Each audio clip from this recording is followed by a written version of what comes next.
अस्सलाम वालेकुम दोस्तों, आज मैं आपके लिए दाल पकाने की एक बहुत ही लज़ीज़ ज़ायकेदार रेसिपी लेकर आई हूँ।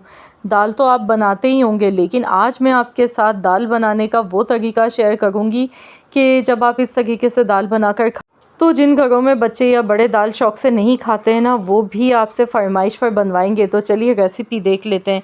इसके लिए यहाँ पर मैंने खड़े मसूर की दाल ली है। दाल मेरे पास वज़न में 1.5 पाव के करीब है, आधा किलो से कम दाल है ये। दाल को मैंने 1 घंटे पहले अच्छी तरह से वॉश करने के बाद भिगो कर रख दिया था।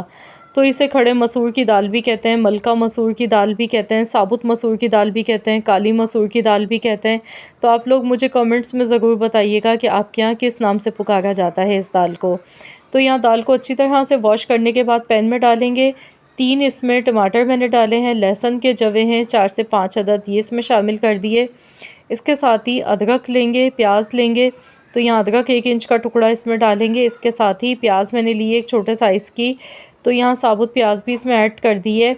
अब इसमें पानी हस्ब ज़रूरत शामिल करेंगे, इतना पानी डालेंगे कि दाल अच्छी तरह से इसमें गल जाए। तो यहाँ टोटल जो मैंने पानी शामिल किया था ना, 1.5 से 2 लीटर के करीब इसमें पानी डाला है। अभी इसे एक बार मिक्स कर लिया। अभी इसमें एक उबाल आने का पहले इंतज़ार करेंगे। तो जैसे ही देखिए उबाल आने लगता है, तो इस तरीके से ये झाग नज़र आते हैं। तो ये जो झाग है ना, ये सारे इसके आपने हटा देने हैं। दाल जब भी बनाएं तो पहले दाल के जो झाग आते हैं ना, एक उबाल आने के बाद पहले वो सारे हटा दें, फिर इसमें मसाले ऐड करें।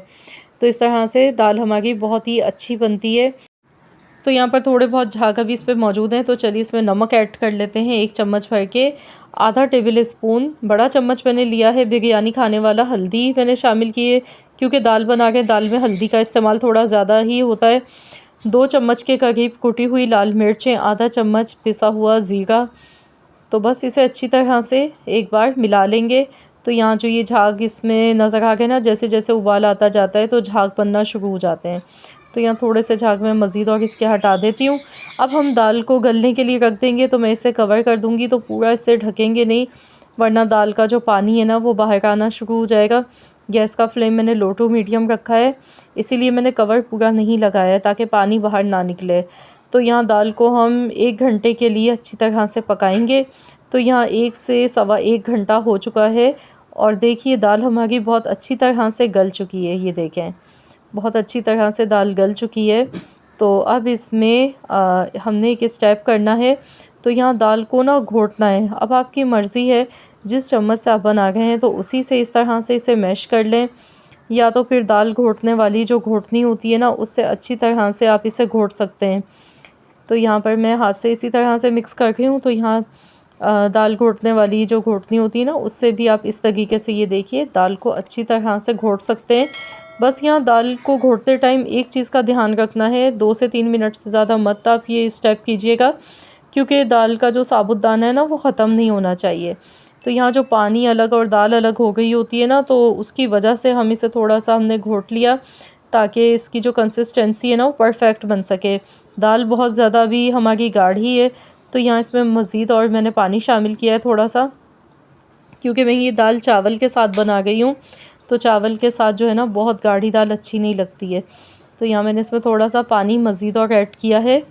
अब इसमें उबाल आने का इंतज़ार करेंगे। तो जब तक कि इसके लिए तड़का भी बना लेंगे। तो यहाँ पर पैन में ऑयल लेंगे हस्ब ज़रूरत, और दाल में इमली ज़रूर डालेंगे, तभी हमारी दाल बहुत ही ज़ायकेदार बनेगी। तो यहाँ पर 1 टेबल स्पून के बराबर साबुत इमली मैंने इसी तरह से डाल दी है।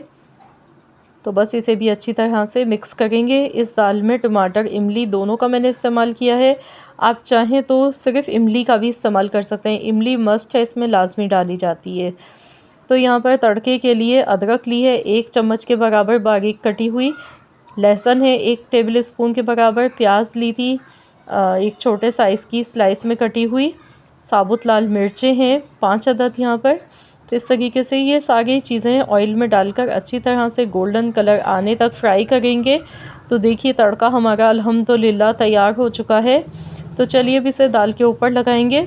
तो इस दाल में कोई पिसा हुआ गरम मसाला या खड़ा गरम मसाला नहीं डाला जाता है।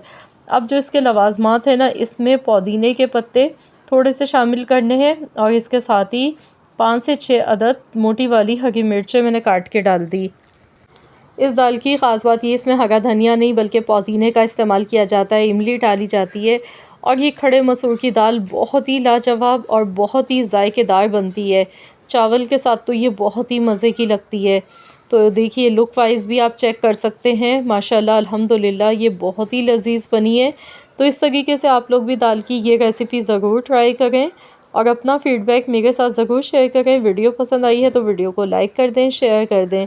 मिलते हैं इंशाअल्लाह ताला एक और नई मज़ेदार सी यूनिक रेसिपी के साथ। तो जब तक के लिए अल्लाह हाफ़िज़।